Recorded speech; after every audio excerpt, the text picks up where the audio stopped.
എഴുതിയൊരു പുസ്തകം മറ്റൊന്നുണ്ടെന്ന് എനിക്ക് തോന്നുന്നില്ല. ഞാനിപ്പോൾ നമ്മൾ സ്വയം പുകഴ്ത്തി പറയുന്നതല്ല.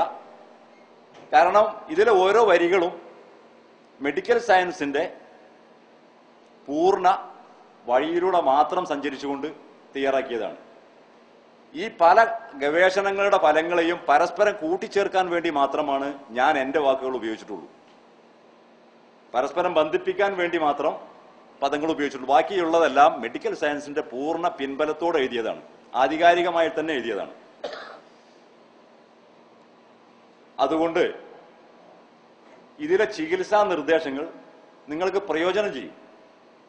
ഓരോരോ കാര്യങ്ങളും. ഒരു ഈത്തപ്പഴത്തിൽ എന്തൊക്കെ ഇരിക്കുന്നു എന്നാണ് ആദ്യം ചർച്ചയ്ക്കെടുത്തത്.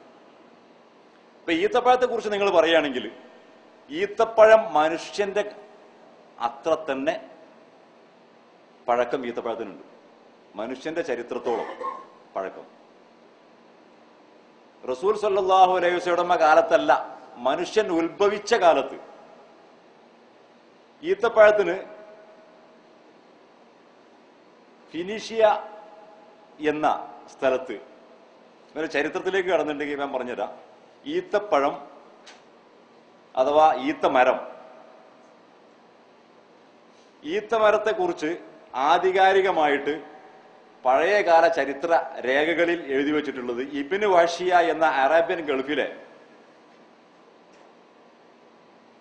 ഏറ്റവും വലിയ പുരാതന ചരിത്രകാരനായ ഇബ്നു വഷിയ എഴുതിയത് ബഹ്റൈനിന് അടുത്തുള്ള ദ്വീപിനോട് ചേർന്ന ഹർഖാൻ എന്ന സ്ഥലമാണ് ഈത്തപ്പഴത്തിന്റെ ജന്മദേശം എന്നാണ്. അവിടെ നിന്നാണ് അറബ് രാജ്യങ്ങളിലേക്ക് സഞ്ചരിച്ചത്, മറ്റു ഭാഗങ്ങളിലേക്കൊക്കെ സഞ്ചരിച്ചത് എന്നാണ് അദ്ദേഹം എഴുതി വെച്ചിട്ടുള്ളത്. അതുപോലെ തന്നെ ഫ്രഞ്ച് പണ്ഡിതനായിരുന്ന മിസ്റ്റർ ഡി കാണ്ടോൽ ചരിത്രം തുടങ്ങുന്നതിന് മുമ്പ് തന്നെ അറേബ്യൻ മേഖലയിൽ ഈത്തപ്പഴം ഉണ്ടായിരുന്നു എന്ന് സമ്മതിക്കുകയും സെനിഗാൽ വരെ അത് നീണ്ടു കടന്നിരുന്നു എന്ന് സമർത്ഥിക്കുകയും ചെയ്തിട്ടുണ്ട്. അപ്പൊ ഏതായാലും അറബ് മേഖലയാണ് ഈത്തപ്പഴത്തിന്റെ സ്വദേശം എന്ന കാര്യം ഇതുകൊണ്ട് നമുക്ക് വ്യക്തമായിട്ട് മനസ്സിലാക്കാൻ കഴിയും. ഈത്തപ്പഴത്തിന് ഗ്രീക്ക് ഭാഷയിൽ, ഇപ്പൊ ഞങ്ങളെ യൂനാനി എന്ന് പറഞ്ഞാൽ നിങ്ങൾക്ക് അറിയുമെന്ന് അറിയില്ല, യൂനാനി വൈദ്യം എന്ന് പറയുമ്പോൾ അതിന്റെ ശരിയായ അർത്ഥം ഗ്രീക്ക് വൈദ്യം എന്നാണ്. അറബ് ഭാഷയിൽ ഗ്രീസിന് യൂനാൻ എന്നാണ് പറയാ. ഇപ്പോഴും അതെ, അറബ് ഭാഷയിൽ യൂനാൻ എന്ന് പറഞ്ഞാൽ ഗ്രീസാണ്. അപ്പൊ യൂനാനി വൈദ്യം എന്ന് പറഞ്ഞാൽ ഗ്രീക്ക് വൈദ്യം എന്നാണ് അതിനർത്ഥം. വൈദ്യശാസ്ത്രവുമായി ബന്ധപ്പെട്ടവർക്കൊക്കെ അറിയാം, വൈദ്യശാസ്ത്രത്തിന്റെ പിതാവെന്ന് വിളിക്കുന്ന ഹിപ്പോക്രാറ്റസ് ഗ്രീക്കുകാരനായിരുന്നു. അദ്ദേഹം സ്ഥാപിച്ച വൈദ്യം ഇന്ന് കാണുന്ന നമ്മളെ മാഷ് നേരത്തെ പറഞ്ഞതുപോലെയുള്ള പാരസെറ്റമോൾ ആയിരുന്നില്ല. അദ്ദേഹം സ്ഥാപിച്ച വൈദ്യം യൂനാനിയാണ്. എത്ര കാലം വരെ? ഒരു 200 വർഷങ്ങൾക്ക് മുമ്പ് വരെ. 200 വർഷങ്ങൾക്ക് മുമ്പ് വരെ എന്ന് പറയുമ്പോൾ ക്രിസ്താബ്ദം 1528 ആദ്യമായിട്ട് മൈക്രോസ്കോപ്പ് കണ്ടുപിടിക്കുന്നത്. ചെറു ജീവികളെ കാണാനുള്ള മൈക്രോസ്കോപ്പ് കണ്ടുപിടിക്കുന്നത് ക്രിസ്താബ്ദം 1528 അതിനുശേഷം 2 നൂറ്റാണ്ട് കഴിഞ്ഞ് 1810 19-ാം നൂറ്റാണ്ടിന്റെ ആദ്യത്തിലാണ് അണുക്കൾ ബാധിച്ച രോഗമുണ്ടാകുന്ന ചില അണുക്കളാൽ ആണ് എന്ന് കണ്ടെത്തുന്നത്. ബാക്ടീരിയകളെ മൈക്രോസ്കോപ്പിലൂടെ കണ്ടെത്തുന്നത് 19-ാം നൂറ്റാണ്ടിന്റെ ആദ്യത്തിലാണ്. അങ്ങനെ അതുവരെ എത്തിയപ്പോൾ 19-ാം നൂറ്റാണ്ടിന്റെ ആദ്യത്തിൽ ബാക്ടീരിയകളെ ചില രോഗങ്ങളിൽ കാരണക്കാരായി കണ്ടെത്തിയപ്പോഴാണ് നമ്മൾ വൈദ്യശാസ്ത്രം മറ്റൊരു റൂട്ടിലേക്ക് തിരിയുന്നത്. ആ ബാക്ടീരിയകളാണ് രോഗകാരണമെങ്കിൽ ആ ബാക്ടീരിയകളെ നശിപ്പിക്കാനുള്ള വിഷമെന്ത് എന്ന ചിന്തയിലേക്ക് കാര്യങ്ങൾ നീങ്ങുന്നത്. അങ്ങനെ ബാക്ടീരിയകളെ നശിപ്പിക്കാനുള്ള വിഷത്തിലേക്കുള്ള ചിന്ത നീങ്ങിയപ്പോഴാണ് ആന്റിബയോട്ടിക് മരുന്നുകൾ രൂപപ്പെടുന്നത്. അങ്ങനെ ആന്റിബയോട്ടിക് മരുന്നുകൾ രൂപപ്പെട്ടപ്പോഴാണ് നമ്മൾ രാസലോകത്തേക്ക് വൈദ്യശാസ്ത്രം വഴി തെന്നി സഞ്ചരിക്കാൻ തുടങ്ങിയത്. അങ്ങനെയാണ് ഇന്ന് കാണുന്ന എല്ലാ രാസമരുന്നുകളും വൈദ്യലോകത്തേക്ക് കടന്നു വരാൻ തുടങ്ങിയിട്ട് ഒരു 200 വർഷത്തെ പഴക്കേ ആയിട്ടുള്ളൂ. ഇപ്പൊ മാഷ് ഇവിടെ നേരത്തെ പറഞ്ഞു പാരസെറ്റമോള്, ഞാൻ ഒരു വൈദ്യശാസ്ത്രത്തെ എടുത്ത് ഇകഴ്ത്തി പറയുകയല്ല, പറയുന്ന കൂട്ടത്തിൽ പറയാണ്, പാരസെറ്റമോൾ ഒരു എലിക്ക് കൊടുത്താൽ, പാരസെറ്റമോൾ എന്ന് പറഞ്ഞാൽ പെനഡോള് പെവഡോളൊക്കെ അടങ്ങുന്ന മരുന്നാണ്. തലവേദനക്ക് നമ്മളൊക്കെ സ്ഥിരമായിട്ട് ഉപയോഗിക്കുന്ന സാധനമാണ്. ഒരു എലിക്ക് കൊടുത്താൽ ആ എലി ചത്തുപോകും എന്ന് മാഷിപ്പ് ഇവിടെ പറഞ്ഞു. അത് മാത്രമല്ല, മനുഷ്യനും ചത്തുപോകും. ഒരു 15ഓ 20ഓ പെനഡോള് ഒന്നിച്ച് നിങ്ങൾക്ക് കഴിക്കാമെങ്കിൽ അവസാനത്തെ സുഖാല് നിങ്ങൾക്ക് സുഖവും. മാക്സിമം 15-20 ഗുളിക ഒന്നിച്ച് പാരസെറ്റമോള് പെനഡോള് നിങ്ങൾ അടിക്കുകയാണെങ്കിൽ അവിടെ കാറ്റുപോകും. അത്രക്കും പിന്നെ കരളിന് ടോക്സിക്കേഷൻ നൽകുന്ന സാധനമാണത്. പക്ഷെ ചെറിയ അളവിലാകുമ്പോൾ നമുക്ക് അതിന് ആശ്വാസം തരുന്നു എന്ന് മാത്രമേ ഉള്ളൂ. അങ്ങനെ പല മരുന്നുകളുണ്ട്. ഇപ്പോ ഹൃദയ സംബന്ധമായ രോഗങ്ങൾക്ക് ഇംഗ്ലീഷ് മെഡിസിനിൽ നൽകുന്ന ഒരു മരുന്നുണ്ട്, വാർഫറിൻ. ഈ വാർഫറിൻ 1 മില്ലി 2 മില്ലി 4 മില്ലി ഒക്കെ ആയിട്ട് പിന്നെ രോഗികൾക്ക് കൊടുക്കും. കാരണം രക്തം ക്ലോട്ടിങ് സംഭവിക്കാതിരിക്കാൻ വേണ്ടി, രക്തം കട്ട പിടിക്കാതിരിക്കാൻ വേണ്ടിയിട്ട്. ഈ വാർഫറിൻ എന്ന് പറഞ്ഞ സാധനം എന്താണെന്ന് നിങ്ങൾക്കറിയോ? വാർഫറിൻ എന്ന് പറഞ്ഞ സാധനം എലിവിഷാണ്. വാർഫറിൻ എന്ന് പറയുന്നത് എലിവിഷാണ്. നിങ്ങൾക്കൊക്കെ അറിയില്ല എലിവിഷം? ആ എലിവിഷാണ് മനുഷ്യനെ ഇറക്കി കൊടുക്കുന്നത്. 1 ഗ്രാം 2 ഗ്രാമൊക്കെ.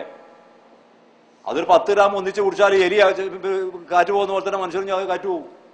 10-15 ഗ്രാം കൂട്ടി കഴിച്ചു കഴിഞ്ഞാൽ. അപ്പൊ ഇങ്ങനെ കുറെ മാരകമായ മരുന്നുകളുണ്ട്.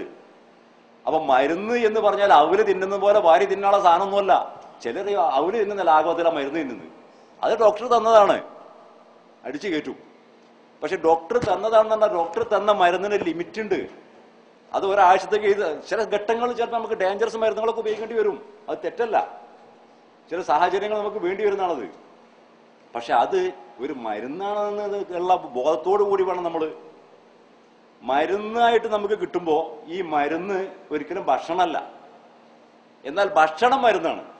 പല ഭക്ഷണങ്ങളും രോഗത്തിന്റെ അവസ്ഥ നോക്കിയിട്ട് തിരഞ്ഞെടുത്ത് നമുക്ക് പിന്നെ കഴിച്ച് അസുഖങ്ങൾക്ക് ആശ്വാസം ഉണ്ടാക്കാൻ കഴിയും.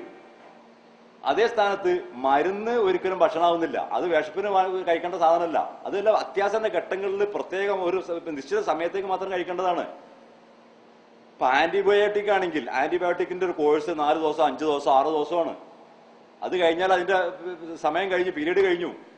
അതിലപ്പുറം പിന്നെ അത് കഴിക്കുന്നത് ദോഷമാണ്. എന്തുകൊണ്ടെന്ന് വെച്ചിട്ടുണ്ടെങ്കിൽ ആ ബാക്ടീരിയകൾ നമ്മുടെ ശരീരത്തിൽ രോഗകാരണക്കാരായ ബാക്ടീരിയകളെ നശിപ്പിക്കുമ്പോൾ തന്നെ നമ്മുടെ ശരീരത്തിന് ഗുണകരമായ ഒരുപാട് ബാക്ടീരിയകൾ നമ്മുടെ ശരീരത്തിൽ ഉത്പാദിപ്പിക്കപ്പെടുന്നുണ്ട്. ശരീരത്തിന് ഇപ്പൊ വിറ്റാമിൻ കെ പോലെയുള്ളതൊക്കെ ബാക്ടീരിയകളാൽ നിർമ്മിക്കപ്പെടുന്നതാണ് നമ്മുടെ ശരീരത്തിൽ, ആമാശയത്തിന്റെ ഉള്ളില്. ഇവകളും നശിപ്പിക്കപ്പെടും. ഈ രോഗകാരണക്കാരായ ബാക്ടീരിയകൾ നശിക്കുന്നതോടൊപ്പം തന്നെ നമ്മുടെ ശരീരത്തിന് ഗുണകരമായ ബാക്ടീരിയകളൊന്നും ഇതോടുകൂടി നശിക്കും. അപ്പൊ ശരീരത്തെ ചില വിറ്റാമിനുകൾ നമുക്ക് നിർമ്മിച്ചു നൽകുന്ന അവയുടെ നഷ്ടം നമുക്ക് വന്നാൽ അത് രോഗകാരണമാണ്. പിന്നെ അപ്പൊ ഇങ്ങനെ നമ്മൾ രോഗങ്ങളിലേക്ക് പോകും. അപ്പൊ ഞാൻ എന്റെ വിഷയത്തിലേക്ക് വരികയാണ്. അപ്പൊ അങ്ങനെ ഈ ഈത്തപ്പഴം പഴയകാല ചരിത്രത്തിലൂടെ പോന്നാൽ ആദം നബി അലൈഹിസ്സലാമിന്റെ അവിടെ മുതൽക്ക് ഇങ്ങോട്ട് ഉള്ള എല്ലാ പ്രവാചകന്മാരുടെ ചരിത്രങ്ങളിലും തൗറാത്തില് ഇഞ്ചീലില് ഒക്കെ പ്രതിപാദിക്കപ്പെട്ടതാണ്. പഴയ കാലത്ത് ഉള്ള പ്രവാചകന്മാർ എന്ന് നമ്മൾ പറയുമ്പോൾ ഇസ്ലാമിക വീക്ഷണത്തിൽ 1,25,000 അമ്പിയാ മുർസലുകൾ ലോകത്ത് വന്നിട്ടുണ്ട്. ഇവരുടെയൊക്കെ കാലഘട്ടങ്ങളും സമൂഹങ്ങളും ഉണ്ടായിട്ടുണ്ട്. ഇതിൽ വളരെ തുച്ഛം മാത്രം പ്രവാചകരുടെ ചരിത്രങ്ങളെ നമ്മുടെ കയ്യിലുള്ളൂ. ബാക്കിയുള്ള പ്രവാചകന്മാരൊക്കെ എവിടെ വന്നു എന്നോ അവർ ആരിലേക്ക് നിയോഗിക്കപ്പെട്ടവരാണ് എന്നോ നമുക്കറിയില്ല. ഖുർആനിൽ പറയപ്പെട്ട കുറച്ചാളുകളുടെ പേരുണ്ട്. ആ പേരുകൾ നമുക്കറിയാം, കുറച്ചാൾക്കാരെ. അത് തന്നെയും കുറെ ആളുകളുടെ മനസ്സിൽ അത് ഇന്നും നിലനിൽക്കുന്നത് ഞാൻ നേരത്തെ പറഞ്ഞതുപോലെ ചില മാപ്പിളപ്പാട്ടിന്റെയും ബെയ്ത്തിന്റെയും ഒക്കെ നമ്മൾ ഇസ്ലാമിന് വേണ്ടി പ്രത്യേകിച്ച് മലബാറിലെ ഇപ്പോ മാഷോട സൂചിപ്പിച്ചു കുറെ നമുക്ക് പിന്നെ ഗാനങ്ങൾ ഉണ്ടെന്നോ പാടാൻ ആളുണ്ടെന്നൊക്കെ പറഞ്ഞു. ഈ മാപ്പിളപ്പാട്ട് സത്യത്തിൽ ഇസ്ലാമിന്റെ മേഖലയിൽ ചെയ്ത സേവനം വളരെ വലുതാണ്. പഴയകാല സമൂഹത്തിൽ